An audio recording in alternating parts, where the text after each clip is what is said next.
In front of reporters, Representative Yoho called me, and I quote, a bitch. These are the words that Representative Yoho levied against a congresswoman, the congresswoman that not only represents New York's 14th congressional district, but every congresswoman and every woman in this country, because all of us have had to deal with this in some form, some way, some shape, at some point in our lives. I have encountered words uttered by Mr. Yoho and men uttering the same words as Mr. Yoho while I was being harassed in restaurants. I have tossed men out of bars that have used language like Mr. Yoho's. And I have encountered this type of harassment riding the subway in New York City. This is not new, and that is the problem. Mr. Yoho was not alone. He was walking shoulder to shoulder with Representative Roger Williams. And that's when we start to see that this issue is not about one incident. It is cultural. It is a culture of lack of impunity, of accepting of violence and violent language against women, and an entire structure of power that supports that.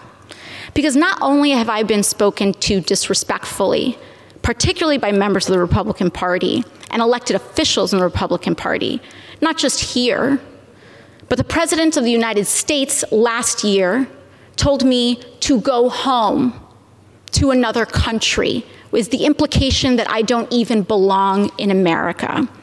The governor of Florida, Governor DeSantis, before I even was sworn in, called me a whatever that is. Dehumanizing language is not new. And what we are seeing is that incidents like these are happening in a pattern. This is a pattern of an attitude towards women and dehumanization of others. And I do not need Representative Yoho to apologize to me. Clearly, he does not want to.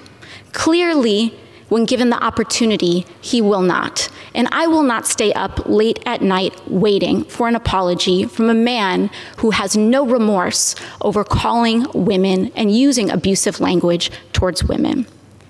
But what I do have issue with is using women, our wives and daughters, as shields and excuses for poor behavior.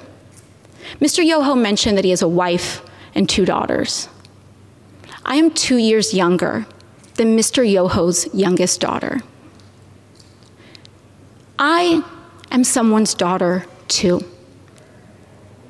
My father, thankfully, is not alive to see how Mr. Yoho treated his daughter.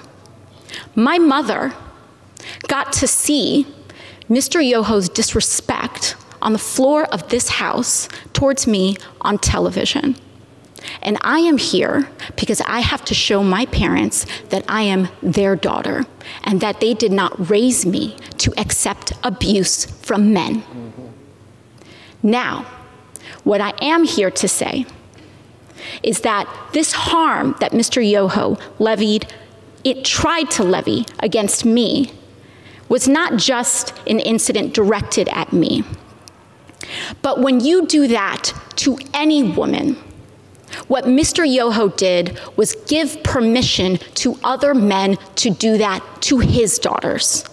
In using that language in front of the press, he gave permission to use that language against his wife, his daughters, women in his community. And I am here to stand up to say that is not acceptable.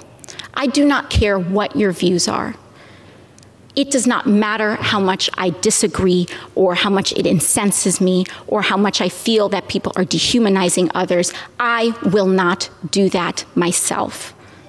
I will not allow people to change and create hatred in our hearts. And so what I believe is that having a daughter does not make a man decent. Having a wife does not make a decent man. Treating people with dignity and respect makes a decent man. And when a decent man messes up, as we all are bound to do, he tries his best and does apologize. Not to save face, not to win a vote. He apologizes genuinely to repair and acknowledge the harm done so that we can all move on.